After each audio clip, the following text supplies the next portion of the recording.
si ton job il te plaît plus ou que en tout cas dans tant de temps tu veux être à mi-temps, à quel moment est-ce que tu vas passer à mi-temps? Est-ce que du coup tu dois remplacer 200 € par mois de salaire, 500 € par mois? Est-ce que tu veux faire ça dans 6 mois, dans 1 an, dans 2 ans? Est-ce que les travaux on peut passer par-dessus parce qu'on peut se former, on peut apprendre, on peut trouver des personnes de confiance, etc. Ou est-ce qu'il y a des trucs qui au début vraiment c'est pas possible? Quand il y a des coups durs aussi, entre guillemets, une offre qui est pas acceptée, une vente qui capote, ça arrive, on le sait. Il y a toujours un blocage. Si c'est pas la partie financement, il y aura quelque chose. Enfin, à chaque fois, il y a quelque chose. Ouais, on va regarder vite fait un prix au mètre carré, on fait ça à l'arrache. Et il commence à parler de j'ai pas de réseau pour du off-market et tout. Je dis mais premièrement, déjà tu vas visiter au bout de combien de temps quand t'as vu un bien? Salut Sophie, salut Valérie, vous allez bien? Ça va, super, et toi? Super, merci, vous? Ouais, on est super content de vous accueillir aujourd'hui pour ce nouvel épisode. Ça fait maintenant quelques temps qu'on se connaît, qu'on se côtoie, mais aujourd'hui on va pouvoir échanger un peu sur des sujets qui nous passionnent tous les quatre, à savoir l'investissement IMO. Est-ce que vous pouvez commencer peut-être par présenter votre parcours à toutes les deux et ce que vous faites aujourd'hui? Ok, je vais commencer. Donc moi c'est Sophie, parce que je pense qu'on ne saura pas laquelle est des deux. Donc j'ai 26 ans, on est sœurs hein, du coup. Donc on va parler d'immobilier. Moi j'ai fait toutes mes études dans l'immobilier parce que c'est quelque chose qui me passionne depuis toujours. Qu'est-ce que j'ai fait avant de créer Civing avec Val? J'ai fait une licence à Toulouse justement, en école de commerce avec une option en immobilier, puisque je savais déjà que je voulais travailler dans ce domaine-là, mais je voulais aussi avoir le côté un peu entrepreneur, commerce. Et donc, j'ai continué en master également en promotion immobilière à Bordeaux. Et j'ai fait une alternance chez un promoteur toulousain où j'ai fait donc de la construction de logements pendant 4 ans. Et avant ça, j'avais vu un peu la location immobilière et la transaction de luxe à l'étranger. Donc, j'étais à New York pendant plusieurs mois. Et donc voilà, en fait, c'est vraiment quelque chose qui me suit depuis longtemps. Et je vais peut-être laisser Val se présenter avant de parler de T'as fait la même école qu'Alex, non? Oui, on a fait ouais. Oui, on a fait la même école, ouais. Même parcours.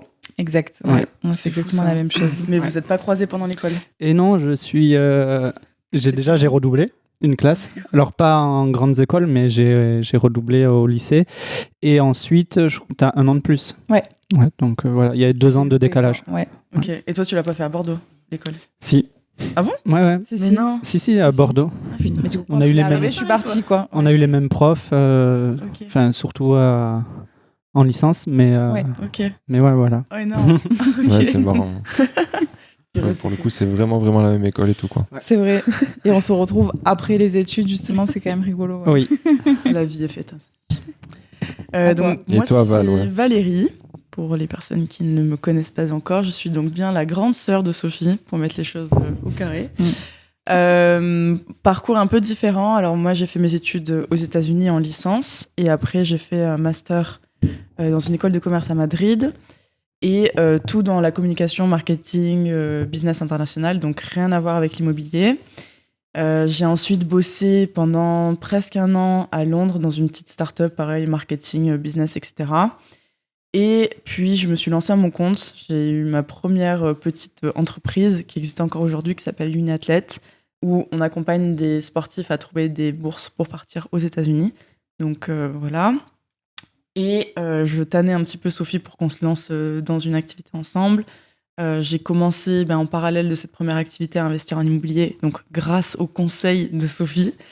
Et je me suis pris de passion pour ça. Et puis en fait, on a décidé de lancer Civing ensemble. Dans un premier temps pour simplement en fait, parler d'immobilier sur les réseaux et échanger sur un sujet qui nous passionnait à toutes les deux, quoi. Ouais. Ok, donc vous avez créé Civing Sister. C'est pour ceux qui ne connaîtraient pas, c'est quoi Civing Sister du coup? Excellente question. Tout a démarré avec un compte Instagram il y a presque, ça fait pas encore 2 ans, mais en gros cet été ça fera 2 ans, où on s'est dit on va commencer à partager des conseils sur l'immobilier. Au début c'était aussi sur l'investissement en général. Valérie elle parlait un peu plus de la partie financière. Donc du coup on s'est dit qu'on voulait vraiment rendre l'investissement immobilier et investissement accessible à des gens comme nous, plus jeunes en tout cas. et d'une manière assez ludique. Et ça s'est vachement lancé la tendance des réels un peu où tu danses, voilà, tu fais des bullet points et tout. Donc, on a commencé à filmer ça et à poster le contenu. Et du coup, ça a été assez rapidement que les gens ont commencé à dire « Ouais, mais est-ce que vous pouvez m'aider ? J'ai telle situation, je veux investir ou j'ai acheté tel appart, j'arrive pas à l'exploiter comme je veux, etc. » Donc, on a eu beaucoup de questions. Quand vous aviez créé le compte Insta, il y avait déjà du coup une ambition de faire un business ensemble ou c'était Alors, pas vraiment mais on n'avait pas du tout pensé faire de la formation immobilier. D'abord, on voulait créer l'agence immobilière et on voulait créer aussi une boîte dans le e-commerce parce que j'ai fait aussi une activité dans le e-commerce auparavant. Donc, on s'est dit, OK, on va lancer ça. Ça me paraît le plus simple, entre guillemets, à lancer. L'agence immobilière aussi, même si c'est pas très simple. Mais voilà, on s'est dit, ça va être plus facile. Et le centre de formation, on n'avait même pas pensé à ça, en fait. Le compte IMO, c'était vraiment juste pour s'amuser, conseil, conseiller un petit peu, mais de façon ludique.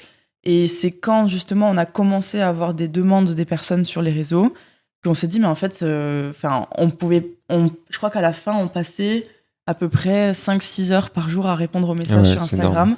Et c'est devenu tellement prenant qu'on s'est dit, mais en fait, ça prend de notre temps sur les autres activités. Donc, en fait, c'est peut-être quelque chose qui est à développer parce que la demande, elle est là et qu'en plus, ça nous passionnait. Donc, on répétait à chaque fois, c'était les mêmes questions qui revenaient très souvent. C'était soit je démarre par où, je fais quoi ? C'était très souvent cette question-là qui revenait. Ou alors, c'était un peu plus spécifique de quelqu'un qui avait déjà éventuellement investi, qui avait des questions ou qui savait un peu, j'ai commencé à chercher dans tel secteur, mais je ne sais pas quoi chercher. Et donc, on s'est dit, on va regrouper toutes ces informations et faire vraiment une formation et proposer ça aux personnes qui nous suivent déjà, quoi. Ok, donc vous avez lancé le compte en l'été 2021, c'est ça ? Juin 2021, c'est ça. Et du coup, l'activité, on va dire, de formation, ça a démarré quand ? En septembre. Septembre, ouais. En fait, pendant l'été, ça a vachement grossi le compte Instagram et on est passé de 0 en juin à presque 7000 abonnés en août. Du coup, on s'est dit, les 7000, du coup, il y avait quand même beaucoup, beaucoup d'interactions. Et par contre, on n'a pas de suite commencé par la formation. On a eu... on s'est cherché un peu. un petit échec au début. Mais aujourd'hui, on en rigole parce que c'est quand même... c'était notre démarrage. Mais on s'est dit, avant la formation, on s'est dit, peut-être qu'on va proposer des calls. On va proposer vraiment des appels de coaching pendant 1 heure. Et on va pouvoir répondre à beaucoup de questions parce que du coup, la conversation Instagram était tellement longue qu'on s'est dit en appel d'1 heure, on va pouvoir vraiment balayer beaucoup de choses. Et donc, on avait préparé, entre guillemets, un petit lancement pour dire, les gars, on va vous proposer des appels et tout ça. On avait fait une offre de lancement et tout. Et donc, on lance le truc. Moi, je pars au sport. Je dis à Val, je suis sûre que au bout de ma séance de 1 heure de sport, quand je vais revenir, on aura plein d'appels parce que 7000 abonnés, il y avait tellement de demandes tous les jours. Et en fait, je sors du sport et je me suis dit, c'est pas possible, mon tel, il a bugué, tu vois. Pas du tout. Pas d'appel, quoi. Il y avait 3 appels. 3 demandes. Franchement, je l'oublierai jamais. Il y avait 3 appels. Donc, on a fait ces 3 appels. Et là, on s'est dit, il y a un problème. En fait, c'est pas du tout ça dont les gens avaient besoin. Et puis, même nous, on a réalisé un projet immobilier en 1 heure d'appel. Tu le gères pas, en fait. Mais nous, il y a des choses qui nous paraissent tellement évidentes parce qu'on est dedans, parce que qu'on s'est dit, en 1 heure, c'est OK. Mais en fait, les gens, en 1 heure, c'est pas ça ce dont ils avaient besoin, quoi. Donc ça, c'était fin août, début septembre, je crois. Et en fait, c'est là où en septembre, on s'est dit, OK, maintenant, la formation, il faut la faire. Et donc, ça, voilà, septembre, octobre, les premiers, vraiment, la première vague d'accompagnement a démarré au mois d'octobre, quoi. C'est ça. OK. Et suite à ça s'est développé comment ? Vous avez commencé par des groupes de clients, c'est ça ? Ouais, exactement. Au début, c'était une formation sur 4 mois, enfin un accompagnement en fait sur 4 mois.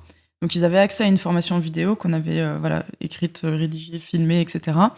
Et ensuite, accompagnement sur 4 mois. Donc l'objectif, c'était qu'à la fin de l'accompagnement, ils aient les clés en main et qu'ils aient sauté le pas et acheté le premier bien. Ils avaient une partie individuelle et une partie collective également. Et ensuite, on l'a un petit peu restructuré. Et donc, aujourd'hui, cet accompagnement-là, il se fait sur 6 mois. Et il se fait aussi en petits groupes parce qu'on remarque que c'est pertinent aussi pour eux d'avoir vraiment des petits groupes, d'apprendre des uns des autres et de voir comment évoluent les projets des autres dans d'autres secteurs. Ça leur donne des idées pour la suite. Peut-être qu'ils peuvent avoir des blocages qu'ils n'ont pas encore aujourd'hui, mais ils voient d'autres personnes traverser certaines choses et ça les aide pour la suite et tout. Donc maintenant, voilà, c'est des petites sessions de 10 à 15 personnes, mais généralement, c'est plutôt 10.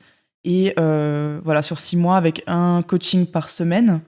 Donc pareil, l'objectif étant de les faire évoluer étape par étape et de les faire passer par chaque étape de l'investissement, en fait, pour qu'à la fin, pareil, des 6 mois, ils aient non seulement les clés en main, mais qu'ils soient même allés un peu plus loin, tu vois, qu'ils aient fait peut-être des travaux, qu'ils aient peut-être mis en location, des choses comme ça, donc voilà. Ouais, top.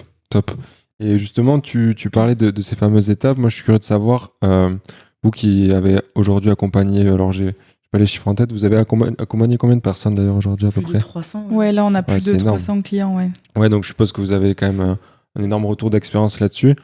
Selon vous, c'est quoi, pour quelqu'un qui veut démarrer, c'est quoi les étapes, les fameuses étapes justement, pour lancer son investissement IMO?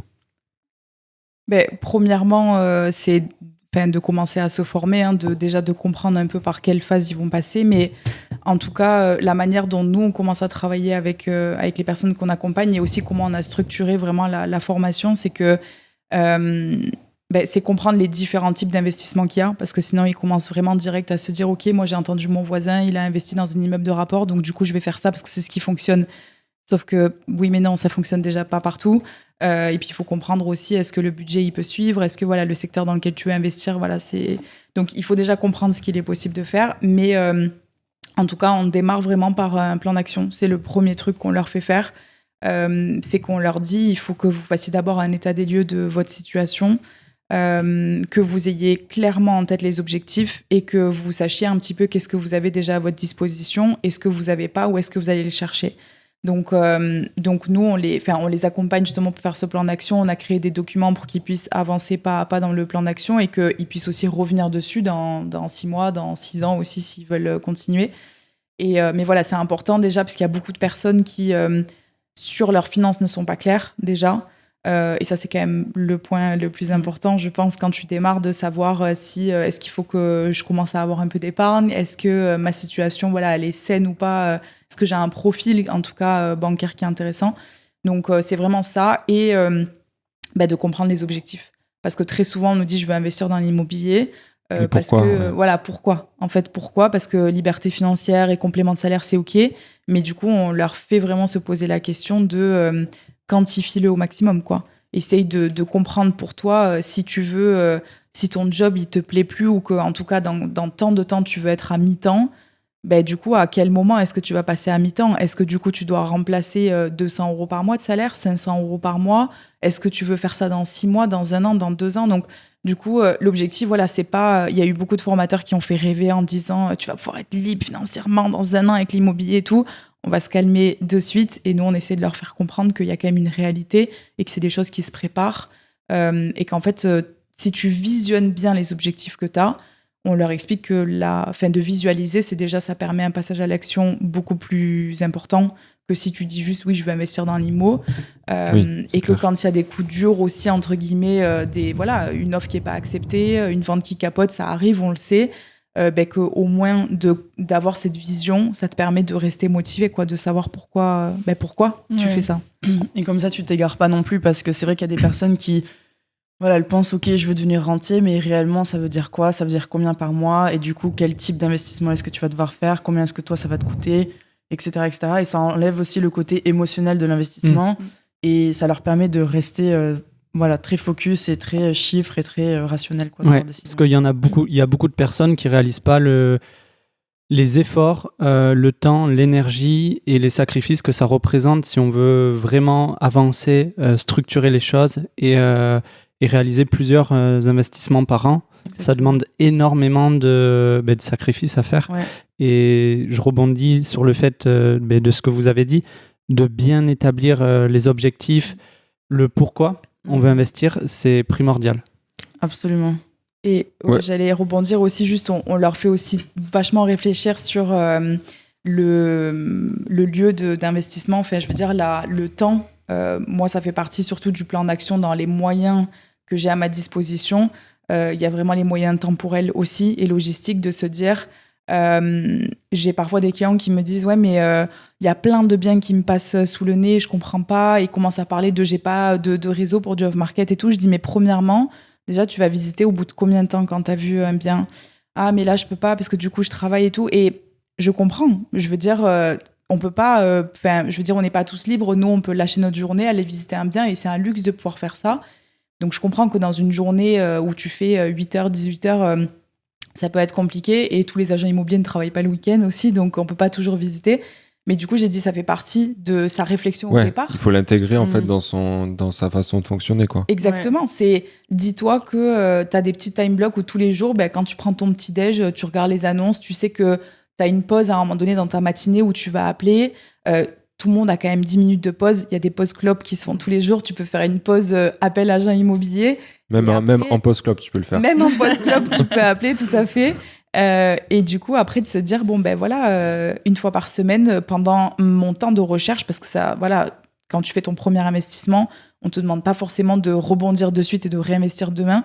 Mais en tout cas, tu peux te dire, ben vas-y, pendant un mois, je pose des demi-journées toutes les semaines et je me fais 5 visites dans la journée. Et donc oui, ça demande des sacrifices, mais voilà, il faut savoir ce qu'on veut. Et donc, ces moyens vraiment temporels et logistiques de se dire, OK, je dois me déplacer, je sais que je vais y aller en train, ça va me coûter tant. C'est important de se poser ces questions-là au départ, quoi. Oui, c'est clair.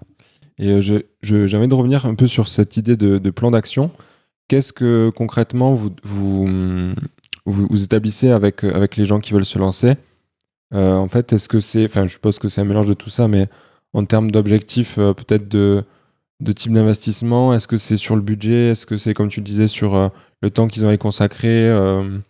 C'est un peu tout, en fait. C'est le temps, c'est le côté financier, quelle est leur situation actuelle, qu'est-ce qu'ils peuvent emprunter aussi. Pareil, est-ce qu'à côté de ça, ils ont un autre projet de vie, d'acheter une RP en plus de leur investissement locatif? Donc, c'est des choses, on essaye vraiment de les orienter aussi. Pareil, s'il y a quelqu'un qui a, par exemple, un tout petit budget en dessous de 100 000 euros, mais qui veut, par exemple, 500 euros de cash flow, est-ce que le secteur va s'y prêter? Est-ce qu'ils doivent s'éloigner? Est-ce qu'ils ont la capacité de s'associer avec quelqu'un pour faire un projet plus gros? Donc, en fait, on regarde un petit peu tout. Et aussi, on les fait se poser la question de qu'est-ce qui vous fait peur? Et qu'est-ce qui vous anime, en fait? Parce que pareil, il y a des personnes, un immeuble de rapport, elles vont pas partir là-dessus parce que ça les fait flipper de devoir gérer 5 locataires ou un immeuble de 200 mètres carrés, etc. Puis c'est sûr que pour un premier investissement, ça peut être quand même effrayant, ne serait-ce qu'en travaux, en tout. Exactement. Donc en fait, posez-vous la question aussi, qu'est-ce qui vous fait peur? Au-dessus de quoi est-ce que vous pouvez passer? Parce que les travaux, bien sûr que tout le monde, je pense que ça fait peur à beaucoup de personnes, surtout quand on ne s'y connaît pas du tout au début et qu'on n'a personne dans notre secteur dans notre réseau qui a fait des travaux, qui est un peu bricoleur. Mais donc c'est aussi, tu vois, se poser ces questions. Est-ce que les travaux, on peut passer par-dessus parce qu'on peut se former, on peut apprendre, on peut trouver des personnes de confiance, etc. Ou est-ce qu'il y a des trucs qui, au début, vraiment, c'est pas possible? Et donc dans ce cas-là, pareil, tu vas orienter ton investissement autour de ce qui est possible pour toi et ce qui est réalisable. Et nous, ce qu'on dit, c'est on s'en fiche en fait de ce que tu fais lors de ton premier investissement. Il faut pas non plus faire n'importe quoi. Mais je préfère que tu partes sur un parking, un garage, un petit studio, mais pour qu'au moins tu puisses te lancer, mettre le pied à l'étrier. Et ensuite, une fois que tu as pris confiance en toi, que tu as fait ce premier investissement, là, tu peux réévaluer, revendre, passer sur quelque chose de plus grand, etc. Mais au début, c'est juste, tu as peur de quoi? Et juste passe au-dessus, mais juste lance-toi, passe à l'action, en fait. C'est vraiment le passage à l'acte qui est important et de comprendre, ne serait-ce que passer par les phases, parce que très souvent, c'est juste ne pas savoir ce qui arrive après. C'est que, OK, je comprends, je dois faire une étude de marché, mais après, il se passe quoi? OK, je commence les visites, et après ça, quoi? Et une fois que je vais signer chez le notaire, après quoi? Et en fait, c'est juste le passage des étapes, je pense, qui est hyper flippant quand tu l'as jamais fait. Et qu'effectivement, avec une place de parking et un garage, tu passes déjà par certaines étapes. Alors, c'est pas pareil, tu vas pas négocier de la même manière, ton crédit, ça va pas se passer de la même manière, on le sait, mais au moins tu comprends déjà juste, ne serait-ce que le cheminement des choses. Et je pense que ça, c'est hyper important. Oui, c'est sûr, ça doit yes, j'allais rebondir, d'où le fait de se poser vraiment ces questions-là, parce qu'il y a beaucoup de personnes aussi qui se lancent, enfin qui veulent se lancer dans l'immobilier, qui ont vu que le voisin a fait un immeuble de rapport, cherchent un immeuble de rapport sans s'être posé toutes ces questions-là et finalement qui ne passent jamais à l'action parce qu'il y a un blocage derrière, ils ont pas creusé réellement ce qui les fait vibrer, leur pourquoi. Et du coup, ils perdent énormément de temps. Alors que sur l'achat d'un petit studio à 50 000 €, il n'y aurait eu aucun problème. Ils en auraient peut-être déjà 2 ou 3. C'est ça. Et c'est ce qu'on essaie de leur expliquer à chaque fois en disant, mais imagine quand tu essayes de chercher cet immeuble de rapport parfait parce que c'est ce qu'on te vend, il faut absolument que tu achètes ça et tout.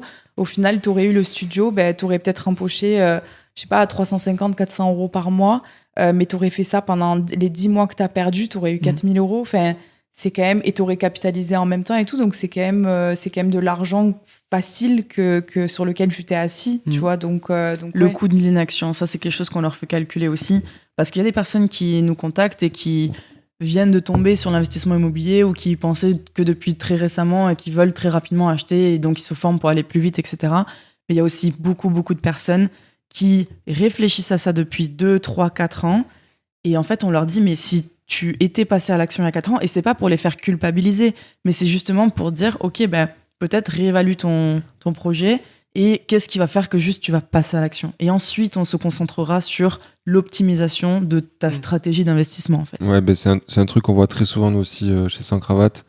On essaie de leur faire comprendre aussi que c'est bien plus impactant en immobilier, en fait, le temps est en votre faveur. Donc, exactement. Plus vous investissez tôt, c'est plus impactant d'investir tôt que d'essayer d'attendre de trouver l'opération parfaite. Ouais. Exactement. Déjà, moi, pour reprendre rapidement un exemple, mon premier investissement, il me coûtait de l'argent. Tous les mois, je devais mettre 100 € de ma poche sur 5 ans. Je l'ai revendu au bout de 5 ans. Avec l'amortissement du capital, c'est comme, et la plus-value que j'ai pris, c'est comme si j'avais eu 500 € de cash flow tous les mois pendant 5 ans. Bon, c'est différé, je l'ai eu au bout des 5 ans, mais ça m'a permis de me lancer et au final, je regrette pas du tout, même si elle générait aucun cash flow. Même si c'était pas l'opération parfaite. Ouais, carrément, c'était pas du tout l'opération parfaite, mais je regrette pas du tout.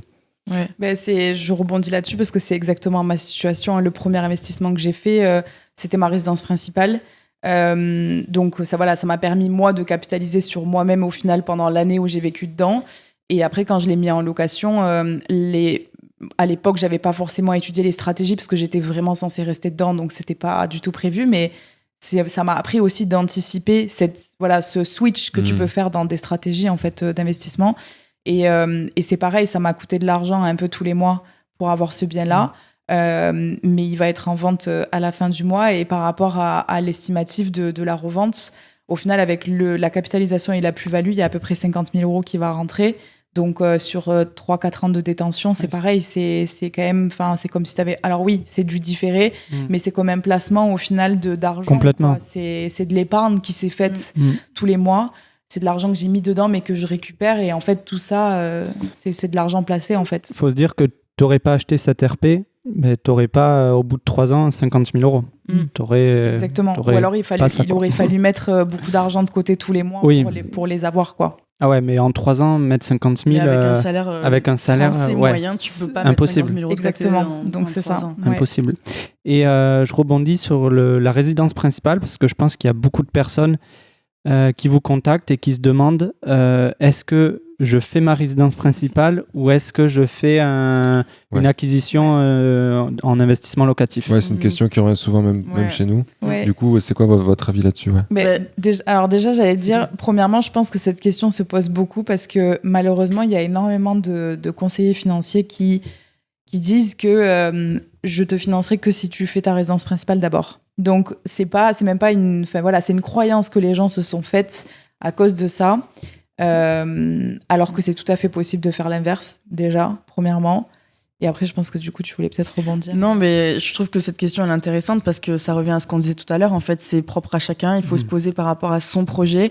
Et je peux pas dire c'est plus intéressant l'un ou l'autre. Ça dépend vraiment de ce que toi, tu cherches. Je trouve que la RP... quand on parle d'investissement immobilier, souvent on crache un peu sur la RP parce qu'on dit justement il faut avoir un locataire, il faut ci, il faut ça, une RP c'est un gouffre, tu vas t'endetter au maximum, etc. Mais d'un côté, ça peut être un levier aussi énorme, surtout quand tu débutes, parce que tu es exonéré de plus-value, donc du coup, tu peux faire un achat-revente sur ta RP si tu l'étudies comme un investissement immobilier, ça peut être très intéressant. Tu peux l'acheter, retaper, habiter dedans. L'année prochaine, tu revends et tu te fais 20 000 euros, 30 000 euros que tu peux ensuite remettre dans un autre projet et ça te permet de te lancer et d'avoir un bel apport pour faire autre chose. Et je pense aussi que tout dépend, enfin, comme disait Val, ça dépend de chacun, de ses objectifs, mais ça dépend aussi du secteur dans lequel tu vis. Aussi, ouais. Parce que surtout quand tu es jeune, on sait très bien que l'endroit où on vit, c'est pas la résidence de notre vie. On va bouger, on va être amené soit à déménager, soit à prendre plus grand, soit... Donc quand on est seul ou en couple dans une grande ville, par exemple, et que louer un appart de, 50 mètres carrés, ça me coûte 900 euros par mois, mais que si je l'achetais, la mensualité, elle représente 1100 ou 1200, quel intérêt j'ai d'acheter ma résidence principale? Alors, certes, on capitalise, etc. Je suis OK, mais dans ces cas-là, autant garder cet appart pour la même surface qu'on paye 900 euros par mois et investir ailleurs, plutôt qu'acheter sa résidence principale et donc être endetté plus qu'avec mon loyer et du coup ne pas pouvoir investir ou investir dans quelque chose de petit. Donc, je pense que ça dépend aussi du secteur dans lequel on est et de est-ce que j'ai envie et besoin de ma résidence principale parce que je m'installe avec mon conjoint, j'ai des enfants, etc. et tout, OK. Par contre, si on est jeune, qu'on n'a pas tout ça et qu'on a un peu la liberté de bouger, moi je dirais, pars sur ta résidence, pars sur un investissement locatif en fonction du secteur, quoi. Ouais, et puis c'est ce que tu dis pour les gens qui se poseraient la question, en fait, on va dire à prestation égale, surface égale, pour deux mêmes appartements, on va dire, il sera beaucoup moins cher en location que si vous l'achetez. Mais sachant que si on est propriétaire, faut rajouter la taxe foncière, les charges de copro si on est en copro, les assurances, en plus du crédit et l'entretien également. Donc sur un crédit peut-être de 1200, l'appartement il va nous coûter peut-être 1500 euros par mois. Alors que si on a un loyer de 900, c'est 900, on a, à part l'assurance habitation, on n'a aucune autre charge derrière liée au bien, quoi. Exactement, voilà.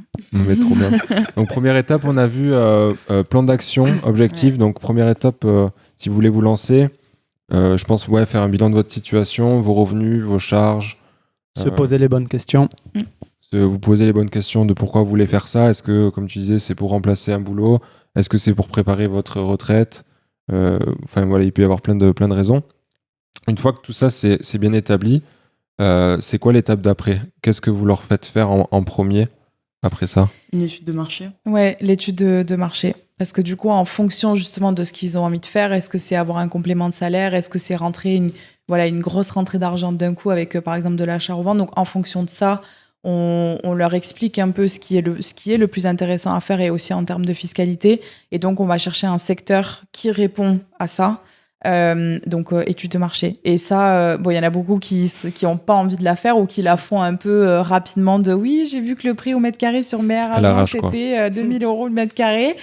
Et du coup, on leur dit non, on va vraiment, on prend le temps. Sur 6 mois d'accompagnement, la partie plan d'action étude de marché, c'est vraiment tout le premier mois, quoi. Donc, c'est les 4 premières séances où on veut être sûr que du moment où on commence la recherche, en fait, moi, je leur dis, quand vous allez commencer à chercher un bien, si vous me le présentez, moi, je veux que vous soyez capable, comme ça, sans devoir rechercher vos notes et tout, vous connaissez le prix au mètre carré, mais à l'achat sur un bien qui a pas, dans lequel il n'y a pas eu de travaux, je veux que vous soyez capable de me dire à combien est-ce que vous pourriez le revendre, si besoin de le revendre quand vous aurez fait des travaux, à combien est-ce que vous pouvez le louer, mais pas que en location classique, en colocation, en location courte durée, qu'est-ce qu'il y a autour, vendez-moi le truc comme si vous deviez me faire investir dans le projet, quoi. Comme si t'étais le banquier, quoi. Exactement. Donc, c'est ce qu'on leur dit. Si vous connaissez pas tout ça, c'est que l'étude de marché, elle est pas bien faite. Il faut vraiment que sur le bout des doigts, vous sachiez... oui, il va y avoir une nouvelle ligne de bus ou de tram, il y a tel projet, il y a tel commerce autour et tout ça. Et le nombre d'écoles, combien d'étudiants il y a. Et donc, moi, je les fais vraiment appeler les offices de tourisme, les universités, tout. Je leur dis, mais prenez un café dans la boulangerie du coin et parlez avec les commerçants, quoi. Donc, étude de marché, ça, c'est... Ouais, je pense que c'est hyper important. Comme tu dis, on peut se dire, on va regarder vite fait un prix au mètre carré, on fait ça à l'arrache. Je pense que c'est hyper important et ça va même faire gagner énormément de temps pour l'après, en fait. Exactement. Quand ça va être dans la recherche et même quand vous allez devoir présenter votre projet à la banque, etc. Le fait que ça se soit fait en amont, je pense que ça fait gagner beaucoup de temps, quoi. Ouais. Déjà, effectivement, dans la recherche, ça va être beaucoup plus simple parce que si tu appelles des agents immobiliers, parfois ils vont te dire « Ah, mais j'ai un bien à tel endroit, mais si tu connais pas bien ton secteur, tu peux pas vite réagir en disant « Ouais, mais c'est un peu cher par rapport au prix au mètre carré. » Ou alors, finalement, ce quartier-là, je sais qu'il est à la limite avec un autre quartier qui est pas top. Donc, du coup, si tu sais pas, tu perds du temps. Et comme tu dis, au niveau de la banque, justement le dossier bancaire, la manière dont on le fait présenter, il y a une grosse partie sur l'étude de marché parce forcément. que le banquier que tu as en face, soit tu n'habites pas à l'endroit où tu investis, et donc si ton banquier il est au même endroit que toi, il ne connaît pas. Donc du coup, il faut quand même que tu lui vendes.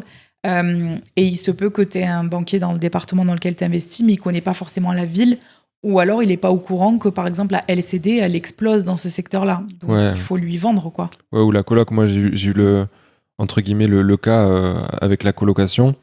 J'ai dû, entre guillemets, prouver et convaincre à mon banquier avec une étude de marché que la colocation dans cette ville-là, ça marchait, que je pouvais louer à tel prix. Et tant qu'il n'était pas rassuré, en fait, ça aurait pas pu fonctionner, quoi. Donc ouais, c'est hyper important de faire ça en amont.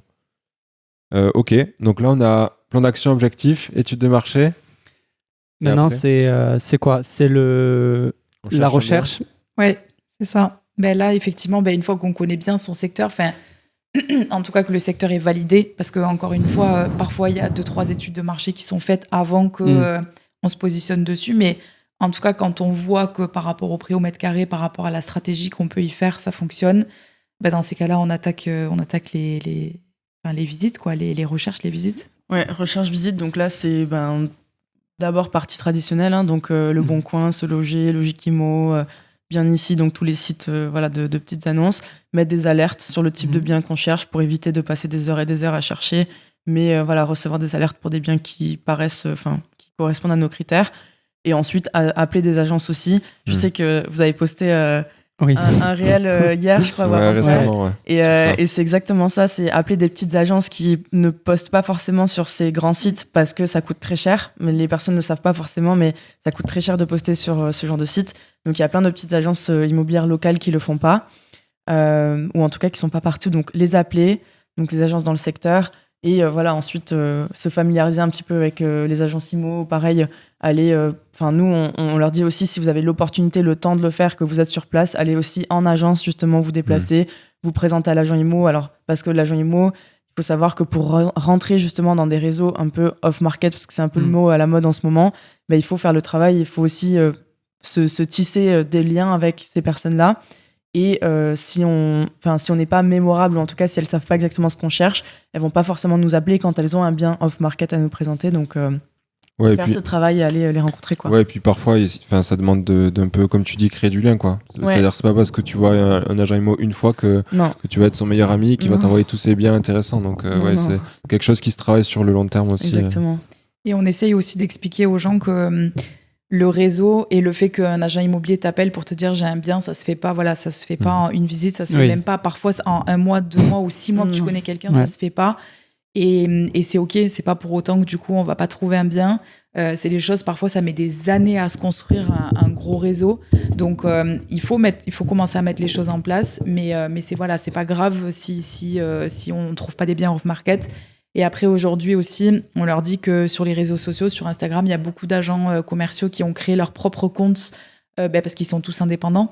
Même s'ils travaillent pour des agences, ils sont indépendants. Et donc, ils ont créé des comptes Instagram. Nous, on en a quelques-uns sur Perpi comme ça que du coup, on s'est abonné à eux sur Insta. Et très souvent, ils font leur pub en amont sur Instagram parce que ça coûte rien. Et du coup, si c'est pas encore vendu, ou au bout de 3, 4, 5 jours, ils mettent sur du coup leur site, sur les sites traditionnels. Donc ça veut dire que sur Instagram, on a déjà 3-4 jours d'avance sur d'autres clients qui seraient peut-être pas abonnés ou qui donc juste chercher un petit peu les noms. Très souvent, nous en tout cas à chaque fois il y a le département écrit, donc ne serait-ce que mettre IMO 66, etc. Ça emmène sur les pages de ces agents immobiliers là et on gagne déjà 3-4 jours sur les autres, quoi. Et en vrai c'est super conseil, c'est quelque chose que j'ai pas entendu, que j'ai pas vu beaucoup et que même je pense pas faire, mais j'avoue que c'est intelligent, surtout que comment ça fonctionne en fait la plupart du temps, les agents immobiliers mandataires qui fonctionnent en indépendant comme ça, c'est que quand ils rentrent un bien, ils ont une exclusivité de le vendre pendant justement, je crois que c'est 5 à 10 jours en fonction des réseaux, avant qu'ils partagent justement sur le réseau, sur leur site, etc. Donc ouais, c'est clairement ça, je pense que tu peux trouver des opportunités. Je voulais rebondir sur ce que tu as dit, Valérie, tout à l'heure. Le fait de prendre le temps et d'aller dans les villes, se déplacer et aller rencontrer les agents IMO dans leurs agences. Moi, c'est quelque chose que j'ai fait et que je fais toujours. Il faut prendre le temps, mais le samedi matin, on peut pratiquement tous faire ce job. Et ça apporte des résultats incroyables. Je suis allé dans 2 villes que je ne connaissais pas. Je me suis juste promené, j'avais aucune visite de prévue. J'ai fait le tour des agences. Et 3 jours après, il y a 2 agents qui m'ont rappelé pour me proposer 3 biens qui venaient de rentrer, qui n'avaient pas encore publié sur les sites d'annonces. Donc, on va dire que c'était du off-market et que j'ai visité par la suite la semaine d'après. Et le fait de se présenter aux agences avec un projet précis, clair, et aussi un financement, on va dire, prévalidé pour les rassurer de ce côté-là, ça peut faire vraiment la différence. Absolument. C'est vrai que, premièrement, ça se fait de moins en moins d'aller en agence. Il y a beaucoup d'agences dématérialisées. Et c'est vrai qu'à part des personnes âgées qui se baladent encore et ça se fait de moins en moins. Et Alex. Mais au final, ça porte ses fruits. Non, mais pour dire que parfois, voilà, les comportements ont changé. Les gens ont commencé à aller de moins en moins en agence parce qu'il y avait tout sur Internet, c'était plus rapide. Mais du coup, en tant qu'investisseur, tu peux profiter de ce changement-là. Pour toi, au final, elle est à contre-courant. Et du coup, faire la différence. Le truc, c'est que le mec, il faut qu'il se souvienne de toi et que si tu as été le seul à se présenter dans son agence de la semaine, non, mais c'est clair. Il va pas t'oublier. Et un petit tips aussi que je fais, c'est que je vais, par exemple, je tape Toulouse, agence immobilière. Je vais dans Google, il sort les 2-3 premières agences. Il y a marqué voir toutes les entreprises. Et là, il y a toutes les agences immobilières de Toulouse. Donc, bon, il y en a plein. Et je les prends une par une et je les contacte par téléphone. C'est un taf monstrueux. Oui, ouais, carrément, mais qui apporte des résultats. Bon, après, bien sûr, il faut entretenir aussi le lien que vous avez créé avec l'agent immobilier. Si vous l'appelez juste une fois, il vous rappellera pratiquement jamais. Donc, il faut l'entretenir. Et ça, on en revient à ce qu'on disait tout à l'heure, sur les sacrifices, le temps, l'énergie. Donc, c'est pour ça qu'il faut savoir ce qu'on veut. Absolument. Et après, on leur dit aussi que participer à des événements IMO où tu vas être tenté de rencontrer des gens qui sont dans le même domaine, c'est aussi hyper important. Ne serait-ce que des apéros IMO, on le sait, nous, on en organise tous les 4 ensemble, mais on leur dit très souvent, il y en a plein qui sont organisés dans les villes, que ce soit des apéros investisseurs ou IMO et tout, c'est hyper intéressant parce que tu vas peut-être pas forcément tomber que sur des agents immobiliers, mais tu vas tomber sur d'autres investisseurs ou sur des gens qui juste travaillent dans le domaine et qui pourront dans tous les cas t'aider à un moment donné. Donc ça aussi, c'est hyper important, je trouve. Ouais, c'est clair. Et puis même, il y a toujours quand même quelques agents IMO qui viennent à ces soirées parce que pour eux, c'est cool aussi d'avoir des gens soit qui vont revendre des biens un jour ou qui en cherchent et qui ont des critères bien définis, quoi. Ouais. Ouais, trop bien. Top. Du coup, là, on a vu un peu les étapes de recherche, ce qui est site d'annonce, aller sur le terrain, se créer un réseau. Maintenant, une fois qu'on a trouvé le bien, qu'on a passé la phase visite, quelle est la prochaine étape ? Négocier, enfin faire une offre, mais du coup négocier. Donc d'abord, c'est se poser et se calculer le prix au-dessus duquel on ne peut pas aller pour que ça reste rentable et que ça reste un projet qui correspond à nos critères qu'on avait définis de base. Et une fois qu'on a défini ce prix-là, ça va être du coup de négocier, donc d'envoyer une offre à l'agence. Nous, on dit toujours de la mettre par écrit, donc d'envoyer un mail. Je sais qu'il y a beaucoup d'agents qui disent, vous voulez faire une offre à quel prix ? Et c'est eux qui rédigent l'offre. Nous, on dit toujours, rédigez votre propre offre, mettez vos conditions à vous et utilisez aussi les détails qui vont vous aider dans la négociation. Donc, Et je voulais rebondir sur quel est le plus... Bon, après, chaque cas est différent, mais quel est le plus gros levier de négociation ? Très souvent, pour nous en tout cas, c'est les travaux. Aujourd'hui, le DPE, surtout, on s'appuie beaucoup là-dessus pour nos clients. C'est que on sait que ça engendre des coûts assez importants de gagner une note sur le fameux DPE. Donc nous, très souvent, on leur fait lister un petit peu les différents travaux qu'il faudrait réaliser et à peu près le coût que ça pourrait représenter pour le rentrer dans la négociation.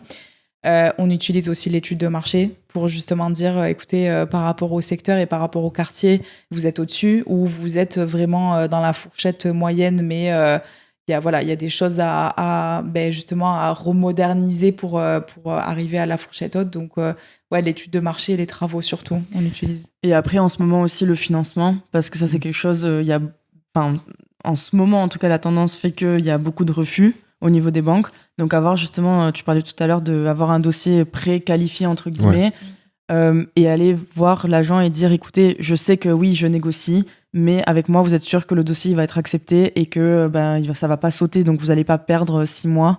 Si au final je vous fais galérer, on avance, on signe le compromis, la vente elle saute parce que je suis pas financée par les banques. Donc voici la preuve entre guillemets. J'ai mon banquier qui m'a fait une simulation. Une simulation, merci. Et donc voilà. Et puis après aussi parfois jouer sur l'émotionnel. Donc ça aussi en visite, n'hésitez pas à parler avec l'agent. Donc on dit que quand on fait l'investissement, vous-même vous devez rester rationnel et carré, mais par contre ça vous empêche pas d'essayer de faire jouer l'émotionnel auprès de l'agent ou auprès du vendeur. Donc dites je suis un jeune qui je me lance, j'investis, c'est mon premier bien, j'ai X budget, donc je sais que ça peut passer jusqu'à tel prix avec les travaux, etc. Donc est-ce que je négocie à tel prix, comme ça je suis sûre que ça passe. Ou par exemple je suis un jeune couple, je fais ci, c'est ma RP, j'en sais rien. Faites jouer, plein de façons, trouver un lien aussi avec l'agent IMO pour qu'il ait envie de se battre pour vous pendant la visite. Donc essayez de discuter avec lui, essayez de trouver les raisons pour lesquelles la personne elle vend aussi. Est-ce qu'elle est pressée, est-ce qu'elle n'est pas pressée, essayez de découvrir le plus d'informations possible pour ensuite l'utiliser dans la négo. Est-ce qu'on a oublié certains critères ? Qu'est-ce que toi tu dirais ? Non, mais c'est ça, établir le contexte. Moi, ce que je dis souvent, c'est que c'est comme un médecin, en fait. Un médecin, vis-à-vis de la négociation, je parle. Je vais essayer de faire le lien et d'être clair. En gros, quand on va chez le médecin et qu'on est malade, il ne va pas dire, en nous voyant directement, mais il te faut ça comme médicament pour guérir. Il va établir un diagnostic. Et dans la négociation, vis-à-vis du vendeur, c'est la même chose. C'est-à-dire qu'il faut établir un diagnostic, voir justement pourquoi il vend, depuis combien de temps il a le bien, poser plein de questions sur un peu sa vie et surtout le bien qu'il détient, pour ensuite apporter la meilleure solution et les meilleurs arguments de négociation. Surtout qu'on se rend compte aussi de temps en temps que admettons c'est une succession et il y a genre 10 héritiers, négocier 10 ou 20 000 euros sur 10 héritiers, ça fera pas si on négocie 10 000 euros, ils perdent entre guillemets 1 000 euros chacun. Par contre, tu négocies 10 000 euros sur un propriétaire individuel, la pilule elle est un peu plus dure à avaler aussi, donc du coup il y a une différence là-dessus. Ou alors si la personne elle détient un bien, que c'est sa résidence secondaire et qu'il va payer une plus-value, parfois de négocier et lui faire un peu baisser sa plus-value va faire aussi baisser son imposition. Donc c'est intéressant de aussi leur apporter cette vision-là, parce que parfois ils le savent même pas eux-mêmes. Donc du coup je trouve ça pas mal de pouvoir leur expliquer ça aussi. Et après je voulais rebondir aussi juste pour les gens qu'on accompagne aussi de temps en temps, c'est que j'ai l'impression que négocier, ils se mettent une pression de ouf, de se dire il faut absolument que je négocie, si je négocie pas, j'achète pas. Et parfois je leur dis mais il y a aussi des fois où il faut accepter que la négociation n'est juste pas possible. Soit on est face à quelqu'un qui est extrêmement fermé, soit juste le bien et le produit fait que il va y avoir tellement de gens qui vont se positionner que même si tu achètes au prix auquel c'est affiché, ce sera intéressant. Donc pourquoi passer par une phase où tu te mets un stress de fou et que tu peux passer à côté du bien si au final c'est quand même intéressant. Donc je pense qu'il faut aussi évaluer ça, et il faut pas toujours vouloir négocier, parce qu'encore une fois on en arrive au point où peut-être que tu passeras jamais à l'action, parce que tu vas essayer de négocier sur tous les biens, ils se passeront tous sous le nez. Donc je pense que faut pas se mettre la pression, faut l'évaluer, surtout sur des projets, je pense, où il y a énormément de travaux à faire et tout ça, c'est des projets sur lesquels on peut négocier, mais sur des produits un peu plus petits qui partent très vite, parfois il faut juste accepter de l'acheter au prix. Exactement, c'est ce que je dis moi souvent, c'est vaut mieux acheter un bien au prix et faire une bonne affaire qu'une mauvaise affaire à un prix négocié.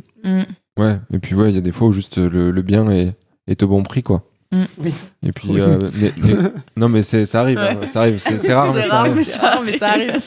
Ça arrive, et puis des fois il y a des opportunités, comme tu dis, en fait si le bien est tellement intéressant qu'il y a plein de gens qui sont positionnés dessus, forcément tu vas pas pouvoir négocier, quoi.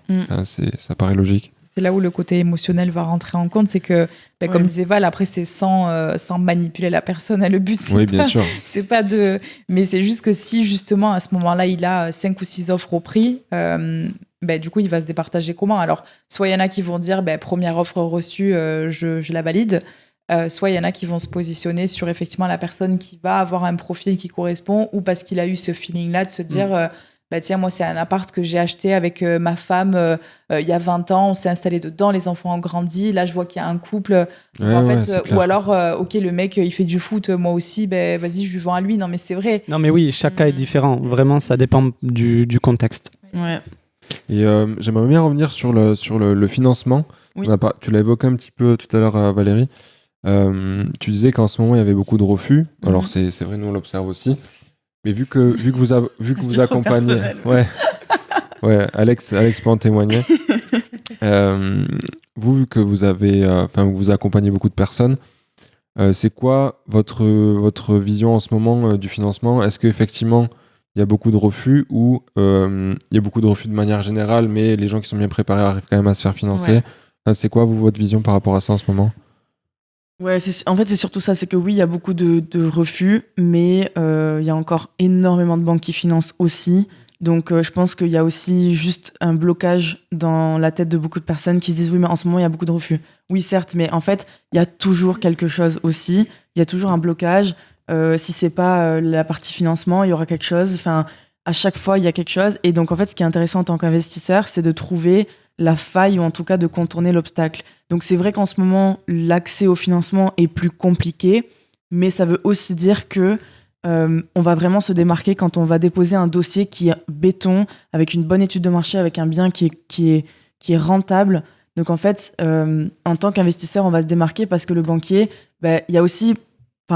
Il y a plus de refus, mais il y a aussi moins de personnes qui présentent des dossiers en ce moment. Il y a de plus en plus de personnes qui ont juste peur ou qui sont freinées par les taux, donc qui ne vont même pas passer à l'action. Donc ça veut dire qu'il y a plus de biens qui restent longtemps à la vente, donc il y a plus d'opportunités de trouver des biens, il y a plus d'opportunités de négocier, et donc quand on va présenter le dossier, le banquier, limite, il viendra un moment, dans les mois à venir, je pense, où le banquier il va être content de recevoir des dossiers sur son bureau, et donc il va plus...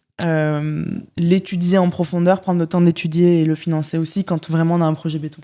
Mais surtout que c'est vrai qu'il y a 1 an, quand les taux étaient beaucoup plus bas et que c'était la porte ouverte à tous les investissements. Donc c'est vrai qu'il y a beaucoup de projets qui ont été validés et peut-être certains parmi lesquels qui n'étaient pas très intéressants.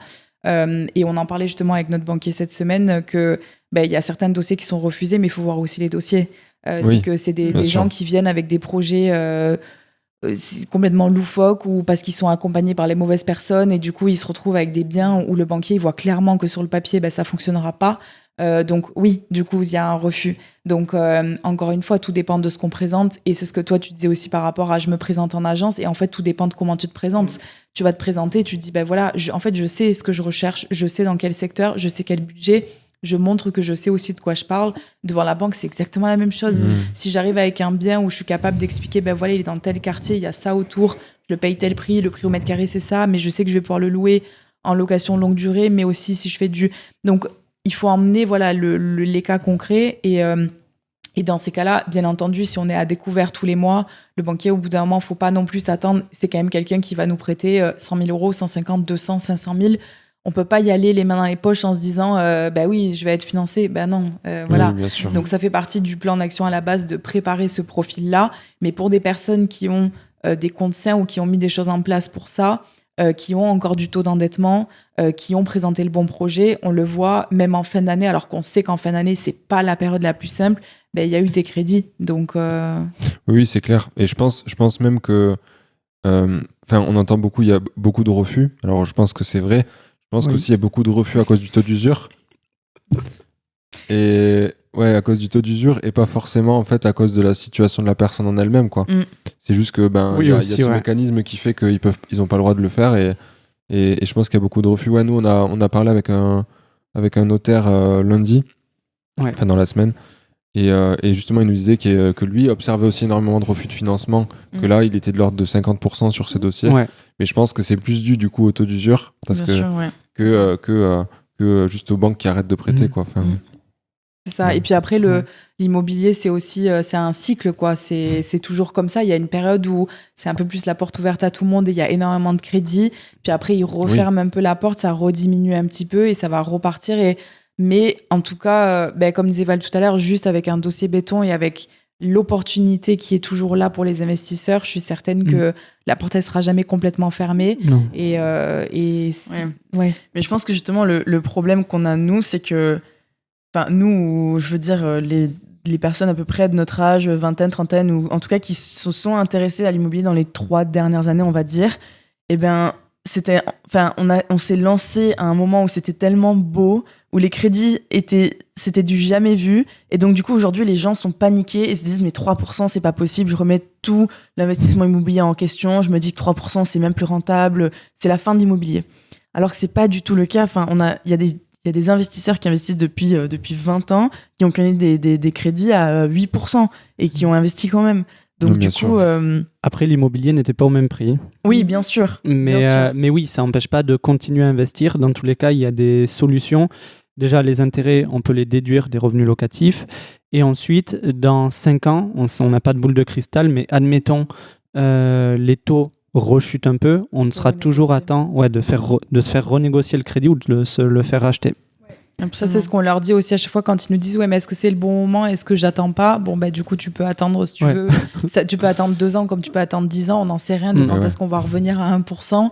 Et si ça va revenir, on en sait rien. Peut-être jamais. Ouais, et voilà, et si ça va revenir, et on leur dit exactement ça aussi, c'est que les gars, juste allez-y. Et puis, si ça repasse à 1%, vous serez toujours dans la possibilité de renégocier ou de faire racheter le crédit. Donc, il y aura des solutions à ce moment-là, mais juste n'attendez pas. Parce que quand ça va passer à 5%, vous allez dire quoi? Bon, ben en fait, j'attends encore. Et donc, du coup, alors que tu aurais pu être à 3 aujourd'hui, c'est donc clair. juste vas-y maintenant, vis aussi avec ton temps et ne te dis pas j'attends parce que du coup, tu risques d'attendre vraiment longtemps. Quoi. Ouais. On trouve aussi, nous, qu'il y en a beaucoup qui sont un peu trop focus sur le taux. Ouais. Sachant qu'en fait, pour moi, à partir du moment où ton business plan, ton investissement tourne et que tu as intégré justement ces taux qui sont hauts, en fait, pour moi, il y a pas de débat, quoi. Si ton investissement est rentable alors qu'il y a les taux hauts, en fait, c'est bon, quoi. Oui, tu peux y aller. C'est ton locataire qui paye le Exactement. taux au final. Donc, du coup, comme tu dis, c'est sûr que quand tu l'as pas prévu et que toi, tu as calculé sur 1% et qu'en fait, tu fais un crédit à 3, oui, là, c'est embêtant. Mais si tu l'as calculé sur 3, il n'y a pas de raison que nous, on fait toujours calculer avec les taux actualisés. Bah, du coup, si tu as quand même du cash flow et que c'était ce que tu recherchais, bah, pourquoi vas-y, du coup. Ouais, c'est clair. Et autre chose aussi, on avait parlé dans le premier épisode avec Joris Crouzil, je vous invite à aller le voir, mais que du coup, dans cette période de montée des taux, en fait, parce que je rebondis sur le fait que vous disiez qu'il y avait des gens qui se demandaient est-ce que c'est le bon moment, est-ce qu'il faut attendre, etc. En fait, la différence sur le montant total que vous pouvez emprunter entre un crédit à 3 et un crédit à 4, par exemple, ou entre 2 et 3, c'est gigantesque. Ouais. Donc en fait, si vous attendez et que les taux continuent de monter, en fait, ça va juste de plus en plus réduire votre capacité d'emprunt total finalement, et vous pourrez vous positionner sur de moins gros projets. Et on en revient au coût de l'inaction. Voilà, la boucle est bouclée. Voilà. Dernière chose concernant le financement aussi, ce qui est important de montrer aux banquiers, c'est qu'on est entouré. Donc, qu'on dise le fait qu'on se soit fait accompagner, qu'on est entouré d'un comptable, d'un notaire, d'un expert, un expert comptable, je l'ai déjà dit, comptable, et d'un avocat aussi. Ça peut rassurer la banque sur le fait que finalement, on ne fait pas n'importe quoi, on s'est entouré des bonnes personnes pour réussir ce projet d'investissement.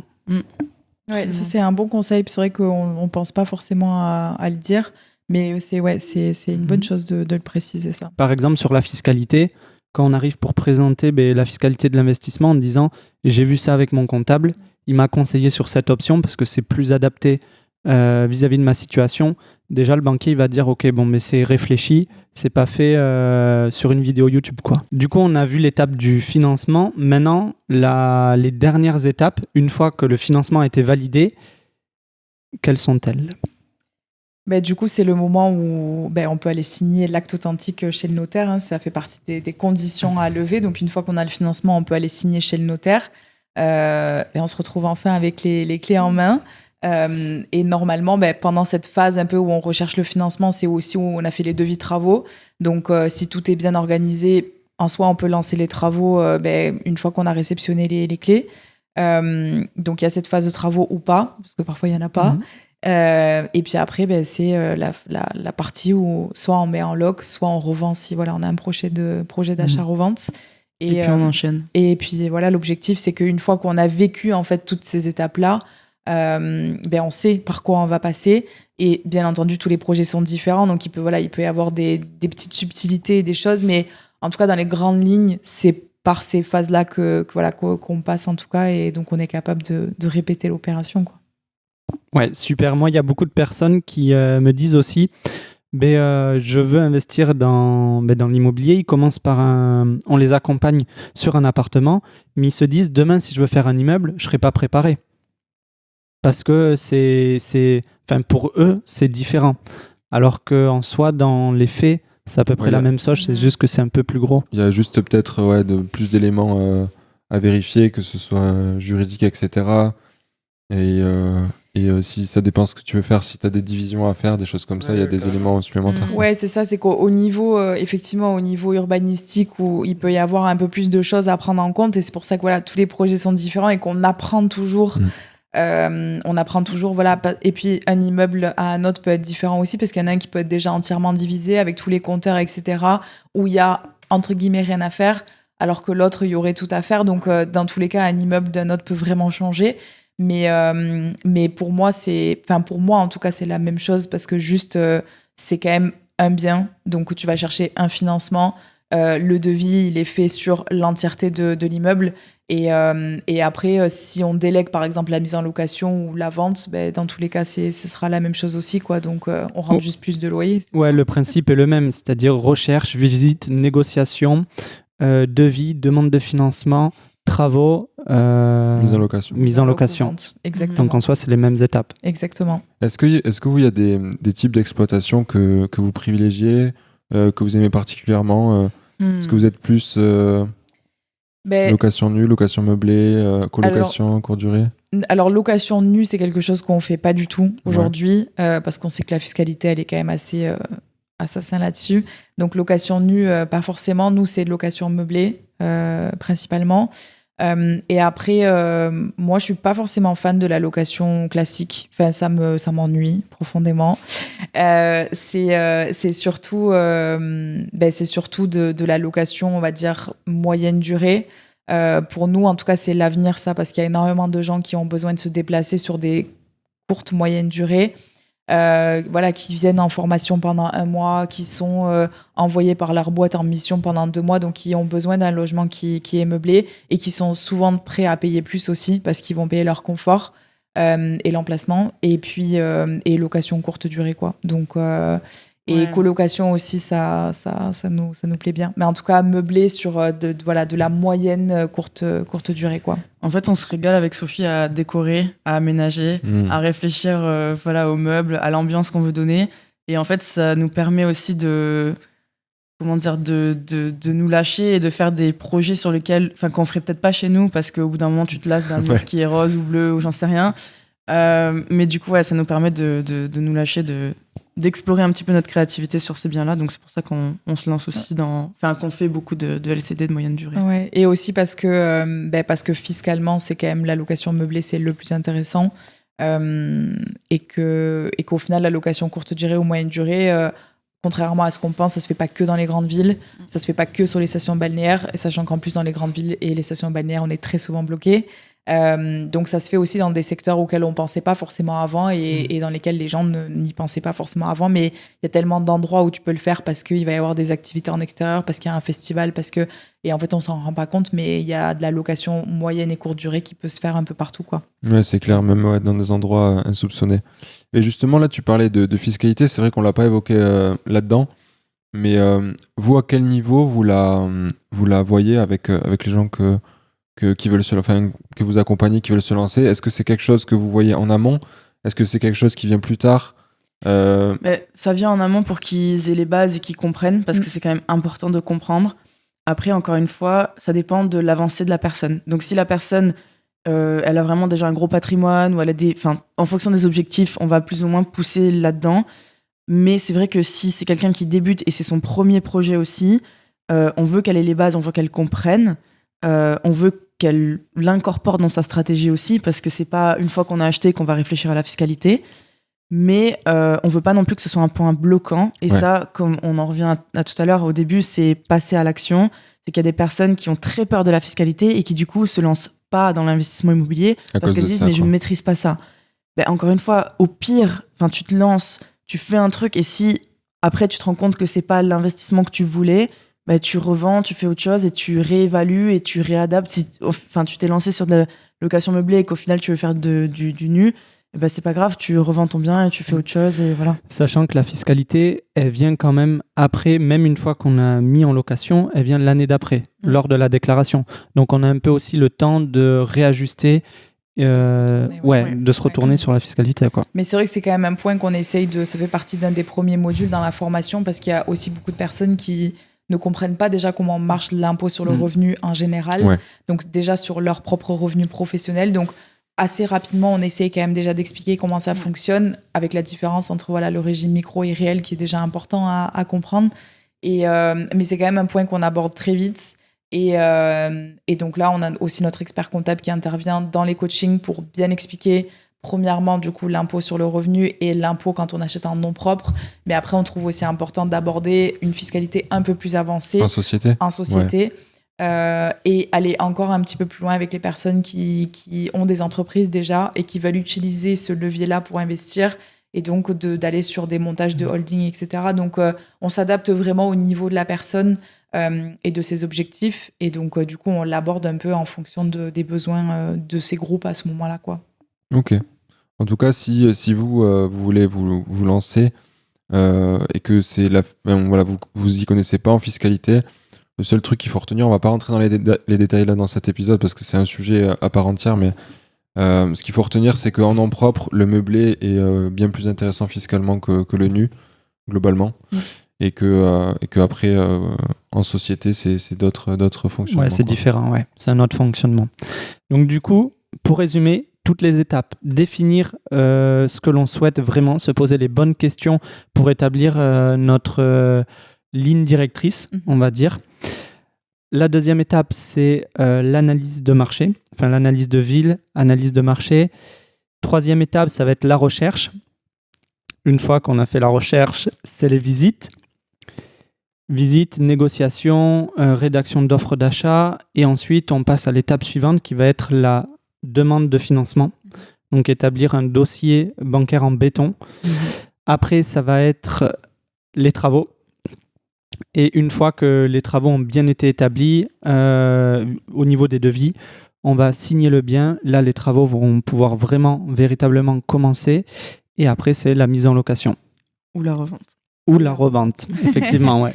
Et après, dernière étape, c'est de recommencer. Ouais, c'est ça. Ouais. Trop bien. On arrive vers la fin de cet épisode. Est-ce que vous auriez une ressource ou quelque chose à partager aux gens qui nous écoutent s'ils veulent en savoir plus sur l'investissement IMO, se former, etc. Oui, ils peuvent nous contacter sur Instagram. Ouais, on vous retrouve comment ? Sur Instagram, Saving Sisters. J'ai pas besoin de l'épeler. Ouais, épelle-les. Mais après, on mettra un lien en dessous de. Okay. Mais voilà, vous cliquez sur le lien de l'épisode et puis vous pouvez nous retrouver et nous envoyer un petit message. On sera ravis d'échanger avec vous sur Instagram. C'est vraiment l'endroit où vous pouvez nous contacter. On a aussi des ressources gratuites disponibles. Bien sûr, le compte Instagram, on fait plein de vidéos, plein de posts tous les jours, plein de stories, etc. On a aussi un e-book qui est disponible que vous pouvez télécharger. Je crois une 50aine de pages, donc assez complet. On le mettra aussi en bas de l'épisode. Voilà. Et puis globalement, vous pourrez apprendre plein de choses déjà juste avec les posts sur le compte. Et sinon, ils peuvent nous retrouver tous les 4 pendant un petit apéro IMO. On peut profiter de cet épisode pour en parler. On organise régulièrement tous les 4 des apéros IMO, que ce soit sur Toulouse. Aujourd'hui, c'est surtout en Occitanie, mais ça va peut-être être prochainement dans d'autres villes en France, peut-être à Paris, à Bordeaux, etc. Donc n'hésitez pas à nous dire si vous êtes intéressé par ça, pouvoir nous rencontrer en physique et surtout pouvoir échanger avec d'autres investisseurs et d'autres on va dire acteurs de l'immobilier, que ce soit des agents, etc. Qui viennent dans ce genre de soirée. C'est à chaque fois des moments très cool qu'on passe ensemble, donc voilà, on fait notre petite promo là-dessus. C'est que l'IMO, c'est pas que des sacrifices, parce qu'un petit apéro, c'est quand même sympa. Ouais, c'est sympa, ouais. Il y a des côtés cool, heureusement. En tout cas, merci beaucoup. Sophie, merci à vous. Merci à vous, c'est toujours un plaisir. À très bientôt. À très vite. Ciao. Ciao.